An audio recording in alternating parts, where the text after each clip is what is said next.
బిడ్డల త్యాగాలు వృధా కావాల్సిందే? అనుక్షణం ఏం జరుగుతుందోనని భయపడవలసిందేనా?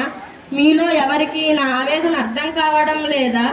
మీరేమి యుద్ధాలు చేసి ప్రాణత్యాగాలు జీవిత త్యాగాలు చేయక్కర్లేదురా. మీ బాధ్యత నెరిగి ప్రవర్తించండి చాలు. మీరు మంచి పౌరులుగా ఎదిగి ప్రపంచాన్ని, దేశాన్ని, సమాజాన్ని ఉద్ధరించండిరా. పర్యావరణాన్ని కాపాడండిరా. మీరు మంచి పౌరులుగా ఎదిగి దేశాన్ని, సమాజాన్ని ఉద్ధరించండిరా. పరాయి దేశాలు మన దేశాన్ని, ప్రపంచ దేశాల్లో మనకున్న పేరును నిలబెట్టండిరా. ముందు విద్యార్థులుగా మీ పని మీరు చేయండిరా. సూర్యోదయానికి ముందు మీలో ఎంతమంది సూర్యోదయానికి ముందు లేస్తున్నారు? ఏ రోజు పనులు ఆ రోజు చేస్తున్నారా?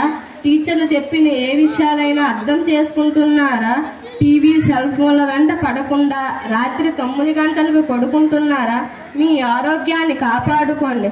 మంచి విలువలతో కూడిన వ్యక్తులుగా ఎదగండి. శ్రమ విలువ గ్రహించి సామూహిక జీవనం సాగించండి. అడ్డదారుల్లో డబ్బు సంపాదించి దేశాన్ని ముంచేయకండి. మిమ్మల్ని చెడగొట్టే స్నేహితులు, నీలి సంస్థలు, మల్టీమీడియా దుర అలవాట్లన్నీ తెలిసి తెలియన్న వయసున్న మిమ్మల్ని నాశనం చేస్తాయి. తస్మాత్ జాగ్రత్త. కొంతవరకు నా ప్రజలు స్వతంత్ర ఫలాలు అంటే ముఖ్యంగా విద్యా వైద్యాలు ఉచితంగా అందుకున్నారు. జాతీయ ఆదాయం పెరిగింది. స్వదేశీ రంగంలో, రక్షణ రంగంలో అభివృద్ధి సాధించారు. శాస్త్ర సాంకేతిక రంగాలను చూసి ఆనందపడాలో, కలుషితమ వాతావరణం, అవినీతి కలుషితమ వాతావరణం చూసి బాధపడాలో నాకేమీ అర్థం కావడం లేదు. ఒక కంట కన్నీరు, ఒక కంట పన్నీరు.